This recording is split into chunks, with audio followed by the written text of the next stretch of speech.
நான் கொஞ்சம் சொகுசாகவே தெலுங்கு போனதுக்கப்புறம் ஹீரோ வரும்போது தான் நம்மளை கூப்பிடுவாங்க. ஸோ 11 மணிக்கு தான் போவோம். அப்புறம் ஒரு 4 மணிக்கு போயிடுவார், நம்மளே அனுப்பிச்சிடுவாங்க. இப்படி இருந்து திடீர்னு ஆரம்பித்தாங்க. காலையில் ஒரு 8 மணிக்கு போய் இறங்கினா நைட்டு ஒரு 2 மணிக்கு தான் விடுவாங்க. ஏய் என்னடா நினச்சிக்கிட்டீங்க அப்படின்னா அப்படியே அமைதியாக அப்படியே பார்ப்பாங்க. அப்படியே அமைதியாக இருந்துட்டு ஆனால் அவங்க செய்கிறது தான் செய்வாங்க. ஒரு ஒரு அழகான ஒரு பயணம், ரொம்ப சந்தோஷமாக இருந்தது. இந்த கதையை தம்பி கௌஷிக் எனக்கு சொல்லும்போது ஒரு 10 நிமிஷம் தான் சொன்னார். சொன்னோன்னே இதை சொல்லணும் தம்பி, அதிகாரம் வந்து ஒரு எளியவனை எப்படியெல்லாம் காயப்படுத்துது. அந்த எளியவன் திரும்பிக்கிட்டானா என்ன ஆகும்? அவன் அதிகாரத்தை ஒன்றும் செய்ய மாட்டான், அப்பாவி மக்களை தான் காலி பண்ணுவான். அதுதான் நடந்தது. ரொம்ப விஷயத்தை சொல்லி முடித்தோடனே ரொம்ப கஷ்டமாக இருந்தது. இந்த மாதிரி நிறைய கதைகள் இருக்குண்ணே, அதில் நம்ம இதை செலக்ட் பண்ணியிருக்கோம் அப்படின்னாரு. கண்டிப்பாக சொல்லுவோம், வா எப்போ, அடுத்த வாரமே ஆரம்பிப்போம். சரி ஆரம்பிச்சிடுவோம் வா அப்படின்னு சொல்லி ஆரம்பித்தோம்.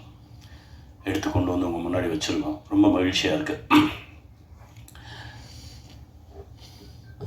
தம்பி இயக்குனர் வந்து ரொம்ப பொறுமையாக, ரொம்ப உண்மையாக, ரொம்ப சின்சியராக இந்த நொடி வரைக்கும் வேலை பார்த்துட்ருக்கான். வாழ்த்துக்கள். நல்லா அவனுடைய டீம் சொல்லணும். வாங்கடா எப்போ தெரியுறது வெளியே, எல்லாம் வாங்க. அவனுடைய டீம் வந்து வா எல்லாம் வாங்க மேலே வந்து நில்லுங்க. இவங்க தான் மொத்தத்தையும் தூக்கிட்டு ஓடினவங்க. அதாவது இங்கேருந்து செங்கல்பட்டுக்கிட்ட இங்கேருந்து கிளம்பி போகணுன்னால நான்லாம் சிட்டிலேருந்து கிளம்பி போகிறதுக்கு ஒரு 1.5 மணி நேரம் ஆகும். ஆனால் இவங்க அங்கே கேட்டால் அங்கே அந்த வில்லேஜ்லேயே ஒரு வீடை, அந்த வீட்டில் இருந்தவனை கிளப்பி போய் சொந்தக்காரன் வீட்டில் தங்குடான்ட்டு இவங்க அங்கே தங்கியிருக்காங்க. ஆமாம், என்னடான்னு கேட்டால் சரி அங்கே போனவுடனே இங்கே ஏதாவது குடிக்க தண்ணி லோக்கலில் இருக்க கிணத்துல தண்ணி இருந்தால் எடுத்துவாங்க. அண்ணே நம்ம வீட்டில் இருக்குண்ணே. நம்ம வீட்டில் இருக்கு, எங்கே என்னடா பண்ணுறீங்க அப்படின்னா அந்த வீட்டில் இருக்கவங்க போய் சொல்லிட்டு இங்கே அங்கே செட்டில் ஆகிட்டாங்க எல்லாருமே. அப்படியே ஒரு ஊரை தேர்ந்தெடுத்து, சினிமா சம்மந்தம் இல்லாத ஒரு ஊரை தேர்ந்தெடுத்து அந்த ஊருக்கு சினிமாவை கற்றுக் கொடுத்துட்டு வந்திருக்காங்க.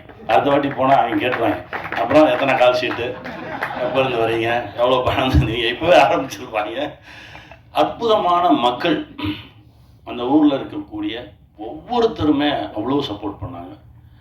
ஒரு பாட்டி கூட வந்து அழகாக நடிச்சுட்டு போச்சு. அவ்வளோ சந்தோஷமாக அது கை கொடுத்து நடித்து அவ்வளோ அழகாக பண்ணாங்க. தம்பிங்களா தேங்க்ஸ்டா, நல்லா வருவீங்கடா, வாங்கடா. அப்புறம் கே சார், நம்ம தம்பி மோகன் அற்புதமாக, அதாவது எப்படி ஒர்க் பண்ண முடியும் அப்படின்றது ரொம்ப நாளுக்கு அப்புறம். நான் ஸ்மால் ஸ்க்ரீன்லேருந்து வந்தவன், நிறைய வேகமாக வேலை பார்த்தவன். இதெல்லாம் தாண்டி இப்போது அவங்க 2 பேர் பண்ண ஒர்க்கு ரொம்ப என்ஜாய் பண்ணி பண்ணுற மாதிரி இருந்தது. ரொம்ப நல்லா இருந்தது. Thank you sir, thank you. என் தம்பி அஜய், அப்பாவோட எனக்கு நல்ல பழக்கம். இவரை இப்போ தான் நான் சந்திக்கிறேன். முன்னாடியெல்லாம் பார்த்தா கை காட்டுவோம், சிரிப்போம், போயிடுவோம். ஆனால் இப்போது இந்த ப்ராஜெக்டுக்கு கூடவே நிற்கிறத பார்க்கும்போது, அதான் ஒரு தயாரிப்பாளராக இல்லாமல் எல்லாமுமாக இந்த ப்ராஜெக்டுக்குள்ளே கிடந்து இதுதான் எனக்கு அப்படின்னு சொல்லி உழைச்ச ஒரு தம்பி. வாழ்த்துக்கள் தம்பி. உன்னுடைய உழைப்புக்கு மிகப்பெரிய அங்கீகாரம் கிடைக்கும். இது ஆரம்பம் தான், இன்னும் பல உச்சங்களை தொடுவீங்க. என் கூட நடித்த எல்லாருமே ரொம்ப அழகாக ஒர்க் பண்ணியிருந்தாங்க. குட்டி குட்டி கேரக்டர்ஸ் நடித்ததுலேருந்து எல்லாருமே ரொம்ப நல்லா பண்ணியிருந்தாங்க. ராஜ் அண்ட் பிரேம் சூப்பராக ஆக்ட் பண்ணியிருந்தாங்க. ராஜ் பார்த்தோன்னே எனக்கு அப்படியே ஒரு மாதிரி இருந்தது, என்னமோ ஒன்று இருந்தது. அவனை பார்க்கும்போதெல்லாம் வாடான்னு சொல்லி கூப்பிட்டு பக்கத்தில் உட்கார வச்சுப்பேன், கட்டி பிடிச்சிப்பேன், அவனோட நிறையா பேசுவேன். அவனுக்குள்ளே வேற ஒன்று இருக்குது. அந்த உயரம், வெகு உயரத்தில் போய் அவன் அதை தொடுவான் அப்படின்ற ஒரு நம்பிக்கை இருக்குது. வாழ்த்துக்கள் ராஜ். சிவதா மேம், இப்போ தான் நீங்கள் ஆசைப்பட்ட இடத்த நோக்கி நடந்துட்டுருக்கீங்கன்னு நினைக்கிறேன். ஏன்னா உங்களுக்குள்ள எவ்வளோ திறன் இருக்குது அப்படின்றத நான் வந்து கருடன்லேயும் பார்த்தேன், இதுலேயும் பார்த்துருக்கேன். இன்னும் நிறைய கதவுகள் உங்களுக்கு கிடைக்கும், நல்ல நல்ல கதைகள் கிடைக்கும். ரொம்ப நல்லா நீங்கள் ஆசைப்பட்ட படைப்புகள் எல்லாமே உங்களுக்கு கிடைக்கும். வாழ்த்துக்கள். அப்புறம் நடித்த ஒவ்வொரு அதிகாரிகள், எங்கள் அண்ணன் மூணா ரமேஷ் அண்ணன், அதான் சொன்னேன், விசாரணையில் பின்னாடியே நின்று இப்போ வரும்போதே திட்ட ஆரம்பிச்சிருக்கீங்க. இன்னும் அடுத்தடுத்து தளம், பெரிய பெரிய தளம் எங்கள் அண்ணனுக்கும் இருக்குது. எல்லாருக்கும் என்னுடைய மனமார்ந்த வாழ்த்துக்கள். தம்பி கௌஷிக், ஜி நெட்வொர்க், ஏதோ அது என் சொந்த கம்பெனின்னு நினச்சிக்கிட்டு இருக்காங்க வெளியே. அது இல்லவே இல்லைன்றதை தான் இப்போ சொல்லணும். ஏன்னா இவன் அண்ணன் சொல்கிறதுனாலேயே நான் சொல்கிறது எதையுமே கேட்க மாட்டேன்றதை உங்களுக்கு சொல்லிடுறேன். ஏன்னா என்னமோ ஜி இவர் போய் சொன்னால் ஜியில் கேட்டுக்கிடுவாங்க, நான் சொன்னால் மட்டும்தான் கேட்க மாட்டாங்க. என்னன்னா இந்த நட்பு இவ்வளவு தூரம் ஆழமாக இருக்குது அப்படின்னா இதுவரைக்கும் எதுவுமே நான் அவன்கிட்ட கேட்டதில்லை. நான் என் படத்துக்கே போய் நின்னதில்லை. திருமாணிக்கம்னு ஒரு படம், அது ஒரே ஒரு போஸ்டர் பார்த்து அந்த டைரக்டர் என்கிட்ட நந்தா கேட்குறாரு, சார் நீங்கள் சொல்லுங்கள் ஒரு வார்த்தை. நான் சொல்லவே மாட்டேன், நீங்கள் எடுத்து வைங்க, முதல்ல ஒரு ட்ரெய்லர் வைங்க பார்க்கட்டும், அப்புறம் அதற்கான கட்ஸ் எல்லாம் எடுத்துகிட்டு போய் காட்டுங்க, அவங்க பார்க்கட்டும். ஒரே ஒரு போஸ்டர் மட்டும் பார்த்துட்டு அவங்களா கூப்பிட்டு கேட்டு அவங்களா அந்த படத்தை பார்த்து அவங்களா வாங்கிக்கிட்டாங்க. அதுதான். ஏன்னா ரொம்ப கிட்ட இருக்கோம் பேசிக்கிறோம் அப்படின்றதெல்லாம் தாண்டி அந்த துறை வேற இது வேற அப்படின்றதுல ரொம்ப தெளிவாக இருக்கும் இல்லைடா.